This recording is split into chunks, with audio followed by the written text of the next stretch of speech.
Media के मेरे भाइयों को मैं नमस्कार करती हूँ कि पार्टी ने मुझे जगतपिता ब्रह्मा की नगरी से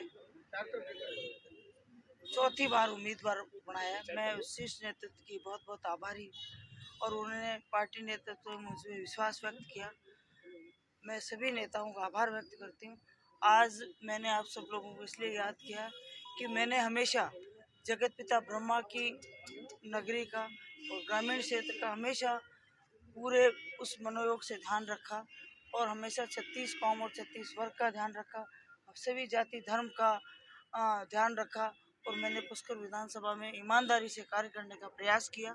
चाहे मैं पद पे रही या न रही, 10 साल से मैं विधायक नहीं हूँ, फिर भी मैंने हर गांव ढाणी हर जाति धर्म के साथ लगकर उनके दुख दर्द में शामिल होने का, उनके हर चीज़ में शामिल होने का प्रयास किया। अब मैं एक बात कहना चाहूँगी विधायक जी के बारे में। विधायक जी न तो कभी जनता के बीच रहे, न कभी किसी के दुख दर्द में शामिल रहे, न कोई ऐसा कोई विकास कार्य कर पाए पुष्कराज में जो ये बता पाए। अब ये क्या कर रहे हैं,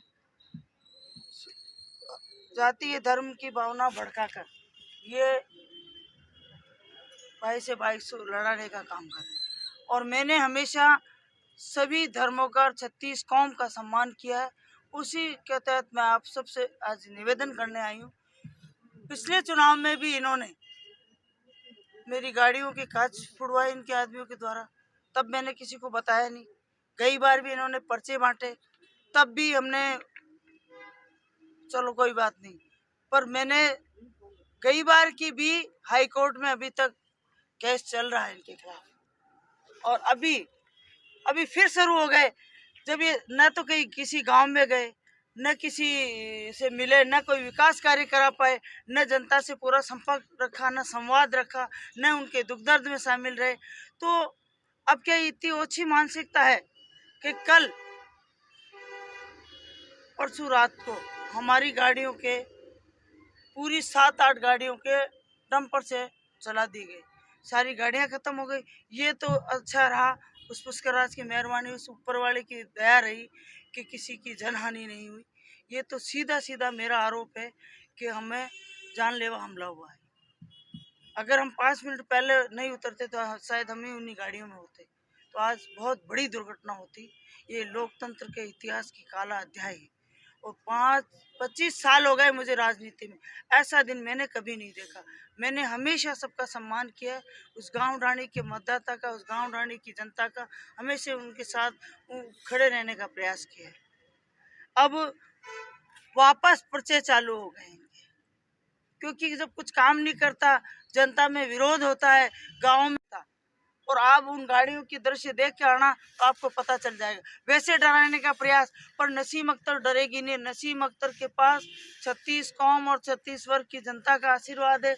मैं अपने जीवन पर्यंत पुष्कर की सेवा करती रहूंगी, चाहे पद पे रहूं चाहे नहीं रहूं, अंतिम सांस तक पुष्कर की सेवा करती रहूंगी। और नसीम के खून की आखिरी बूंद भी पुष्कर की सेवा के लिए काम आएगी, तो वो भी तैयार है नसीम।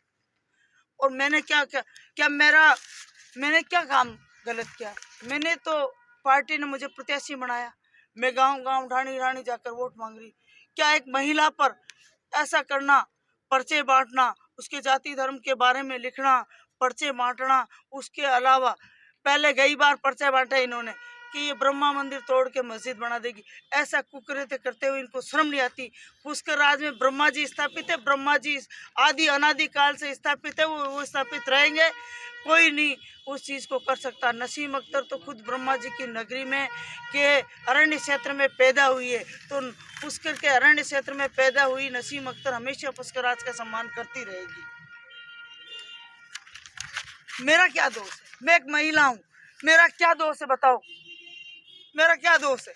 एक महिला पर इन्होंने हमला करवाया, मेरा क्या दोष है? मैंने हमेशा पार्टी का चुनाव मैं अपने विकास के मुद्दे पर लड़ती हूँ, मैंने जो काम करा है उसके मुद्दे पर लड़ती हूँ, लोगों को साथ लेकर लड़ना चाहती हूँ। और ये ऐसे करते करते कभी पर्चे बंटवाते, कभी पाकिस्तान की करती हूँ, तरह से डालते, कभी कुछ डालते। मेरा क्या दोष है? मैं मीडिया के भाइयों से पूछना चाहती हूँ, कभी मैंने जाति धर्म में भेद किया?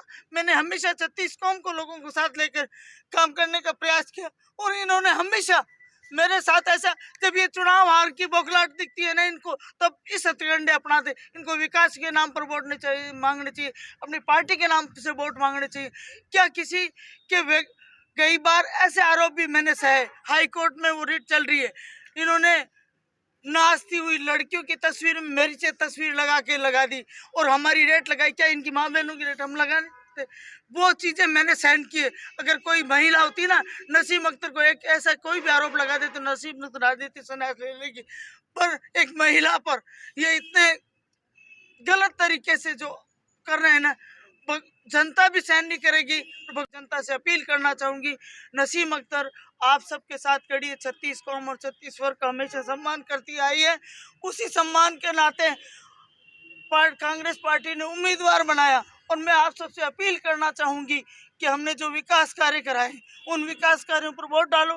प्रदेश में कांग्रेस की सरकार ने जो घोषणा पत्र जारी किया, उसके तहत 7 गारंटियां सरकार दे रही है। चाहे 25 लाख का दुर्घटना बीमा 50 लाख का कर देगी, महिला बहनों को 10,000 खाते में डालेगी, और 2 रुपए किलो गोबर खरीदेगी। यहाँ तक आरटी के माध्यम से 12वीं तक बच्चों को प्राइवेट स्कूलों में एजुकेशन फ्री दी जाएगी, लैपटॉप दिए जाएंगे, और ओपीएस का कानून बनाया, ओल्ड पेंशन का कानून बनाया जाएगा। तो ये इन मुद्दों पर हम चुनाव लड़ रहे हैं। आपने कोई मुकदमा दर्ज कराया? सब कराए, अब हमारे ब्लॉक अध्यक्ष ने कराए। तो कि ये क्या महिला का चुनाव लड़ना क्या अपराध है? पार्टी हमेशा हमारी कांग्रेस की पार्टी हमेशा महिला का सम्मान करती है, और इन्होंने पिछले 3 टाइम से जो मेरे साथ किया है, अब मैं ये कह सकती हूँ कि काट की हांडी बार बार नहीं चढ़ती। जनता जान चुकी है, और इनका चेहरा लोगों के सामने आ सका। न ये जनता का कोई विकास करा पाए, न कोई जनता से संवाद रख पाए, और न कोई और कुछ ऐसा कर पाए, न कोई एक ऐसा डेवलपमेंट का इनके शासन में। ये भी तो बीजेपी की सरकार में संसदीय सचिव थे, कुछ एक आध उपलब्धि पुष्कर के लिए बता पाए। पर नसीम अख्तर जब बताने लगी कि 48 करोड़ 36 लाख के रुपए सरोवर की खुदाई का काम, अभी 11 करोड़ सीएम साहब से लाकर सरोवर में गंदा पानी चल जा रहा था, उसके लिए काम चल रहा है। पुष्कर में तहसील, पुष्कर में एसडीओ, सीएससी, पीएचडी सारे, और रूपनगढ़ में तहसील, एसडीओ, कॉलेज, सब काम हमने कराए। मैं विकास के मुद्दे पर वोट मांग रही हूँ, सभी जाति धर्म के साथ लेकर वोट मांग रही हूँ, 36 कौम को साथ लेकर चल रही हूँ। मेरे साथ अन्याय होगा तो मैं ये कहूँगी, पुष्कर की जनता से अपील करना चाहूँगी कि विकास के नाम पर वोट दें, और इस बेटी और बहन को आशीर्वाद देकर पुष्कर की फिर से विधायक बनाए, ताकि हम लोग सेवा कर सकें। और मैं पुष्कर की जनता से अपील करना चाहूँगी कि नसीम अख्तर ने हमेशा एक बहन बेटी के रूप में 36 कौम को साथ लेकर सेवा करने का प्रयास किया। तो मैं कहना चाहूँगी, इन लोगों के बहकावे में नहीं आए, और नसीम अख्तर हमेशा।